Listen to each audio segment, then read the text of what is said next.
Hey, it's Brad, and it is late June, and I'm in the truck heading out to the property. We have some important things we got to get done today, and we have a deadline because we're supposed to be getting some significant rain. Will I get it done? Let's find out.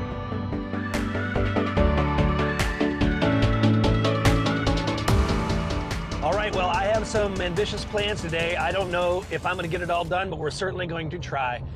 The absolute priority that I have today is to do our latest spraying for weeds in our food plot. Now, this is, I think this is about the third time that I've sprayed this season, and my goal is to get as few weeds as I can in all my food plots. I want as much bare dirt as I can. The system that I use for my food plots is a no-till method, and it requires there to be as few weeds as possible to maximize the growth and to make sure that you have seed to soil contact, because I'm going to be broadcast spreading all of the seed I'll use for my food plots. Now, the reason I'm doing it today, again, it's late June, we're in south central Iowa, and I'm going to get this done hopefully in plenty of time before the significant rain that is forecasted for today, and later today rather. And so we got to get this out as soon as possible. Now, the last couple days have been kind of a pain because it has not only been exceedingly hot, well over 100 from a heat index standpoint, but incredibly windy, which has been the biggest pain. So there's no way that I wanted to use my sprayer in my UTV to spray weeds. I certainly don't want to kill anything from overspraying from the wind. So that's why I have chosen to wait until today, which is putting us up against this system coming in. However, the reason I want to get this done today, not only do I not want the weeds to get out of control, but as I mentioned, for my food plot system, I am using a no-till method that is utilizing buckwheat as not only a cover crop, but also as a weed suppressor. So as soon as we get all of the food plots sprayed today, we're going to come back and broadcast buckwheat, and that will allow us to catch the rain that better be coming tonight. So here in south central Iowa, this is a little earlier than I typically would like to put the buckwheat in the ground, only because of the timing of when I want the buckwheat to mature and to broadcast in my food plot seed for the fall. However, I've learned over the course of several seasons now that I cannot depend on the rain in the summer. So I need to take advantage of the rain when it happens. That happens to be today, so I'm going to go ahead and do everything I can to prepare the ground and get us in the best possible shape. Now, the great thing about buckwheat is it's really easy to get started as long as you get that rain, and really once it germinates, you're pretty much good to go, and I've been very successful with it. So those two things are our priorities. When we get out to the property, we're going to spray, and then we're going to broadcast, and then we're going to cultipack that entire area so that we can make sure we get good seed to soil contact, and we're going to let Mother Nature do the rest, and hopefully we can get that thing growing. If we get that done, which we should, the next step is, or next task that we have to do is, I have several areas that we need to mow. I have some areas that are covered in clover that I need to trim to make sure that we're not getting overgrowth there, particularly in one of my food plots and in the clover that we planted earlier this spring as a great mediation for erosion. If you want to see what I did earlier this spring to do exactly what we're going to mow today, I put the link down in the description. Super happy with how most of this clover came in. It is technically food for the deer. I try to keep the food out of the field until the fall. I don't really need to be feeding the deer in the summer. They have plenty of food elsewhere, but this is particularly for erosion control. All right, so tonight's going to be a really good test of how well it did, because we've had a lot of decent rain so far this year, but we haven't had any really heavy rain. So that's where we have seen the most damage from erosion at the bottom of these food plot hills, is from those really big rains. So again, I don't really want that to happen, but we're gonna get what we can, and really need to get these food plots in. So those are our two priorities.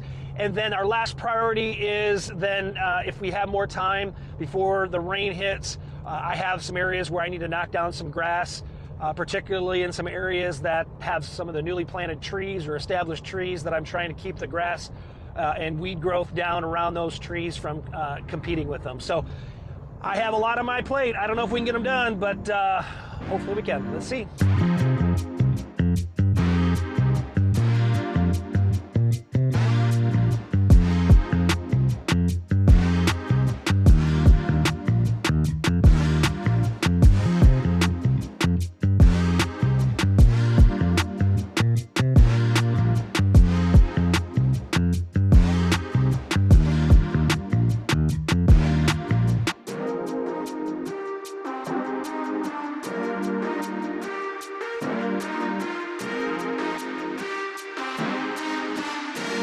All right, well, we're ready to spray here. We have about 2.5 acres total that we're gonna spray today.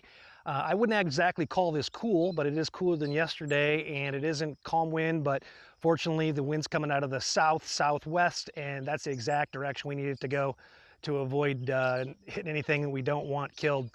We have plenty of weeds here that need to be knocked out. For this spraying, I am only doing glyphosate. So I'm doing 2 quarts per acre glyphosate. And in the previous sprayings, I've included 2,4-D. The problem with 2,4-D is that it does stay in the soil from 10 to 14 days on average. So because we are going to be broadcasting the buckwheat today, we do not want anything residual in the soil. So let's get spraying. We gotta get this done.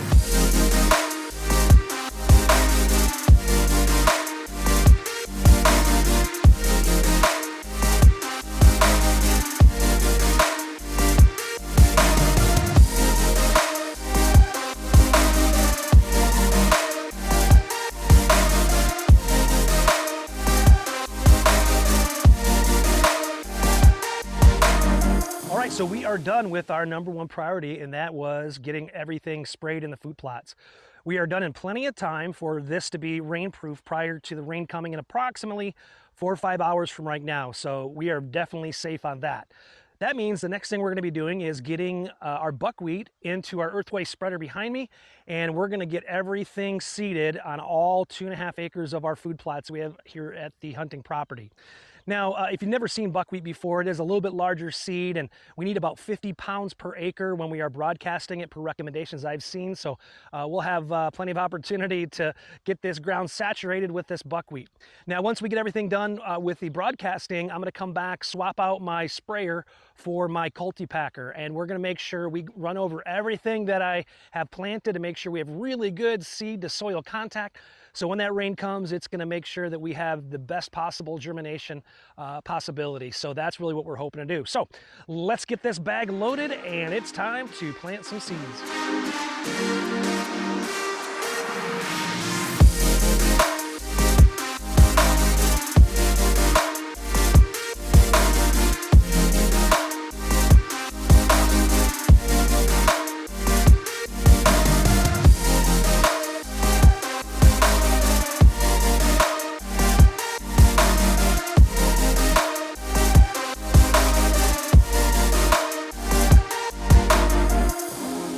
Well, I'm going to be honest, that kind of kicked my butt. I did get everything done, though. We were able to get all of the buckwheat out.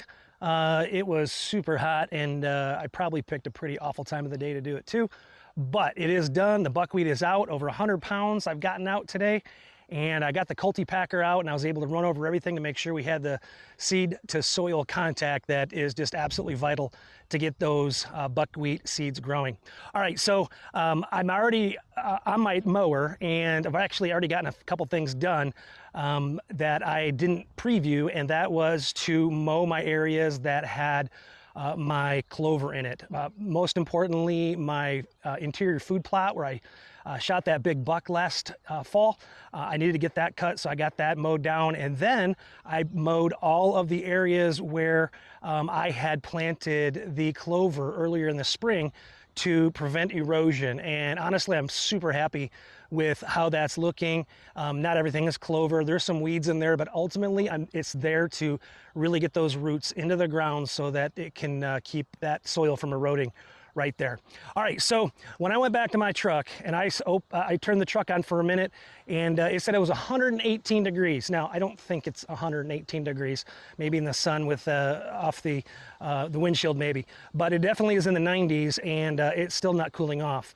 It is about 5:15, and I probably have 45 minutes at the most. I really should be loading up the trailer about 6 o'clock. If you look out to the southwest, it is definitely getting darker. I actually had a couple stray raindrops falling on me just a little bit ago. Nothing that I'm concerned about yet, but there is definitely a line of storms coming up from the southwest, and it's going to hit us for sure about 7, which is great, but I do not want to be out here when it hits, not just because it'll get me wet, but it looks like there could be some severe weather in there as well. So, all right, I got about 45 minutes here. I'm going to see if I can get a couple things mowed that are kind of optional, but now that I have the mower here, I might as well do something. And then the next thing we're gonna do is load everything on the trailer and get home before this storm hits, and then we'll get that rain, hopefully, to get this buckwheat growing. All right, we gotta get mowing.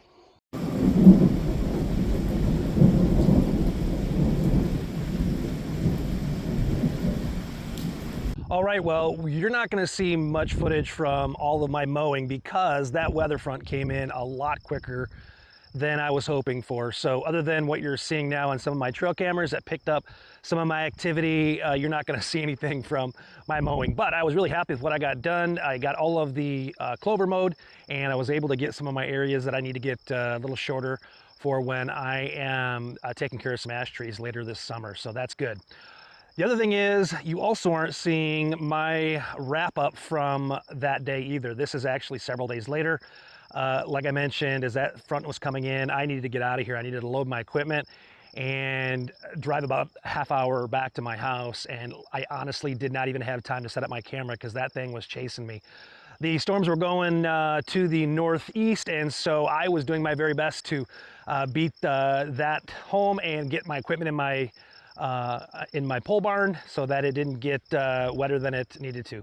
Actually, I didn't want anything to get wet. I was actually more concerned about some of the potential severe weather with that front coming in. So I really wished I could have gotten some of the front that was coming in because there were some cool cloud formations. I'm kind of a weather nerd like that, but the bottom line is I did get everything in with just a couple drops, got everything taken care of before that rain came down.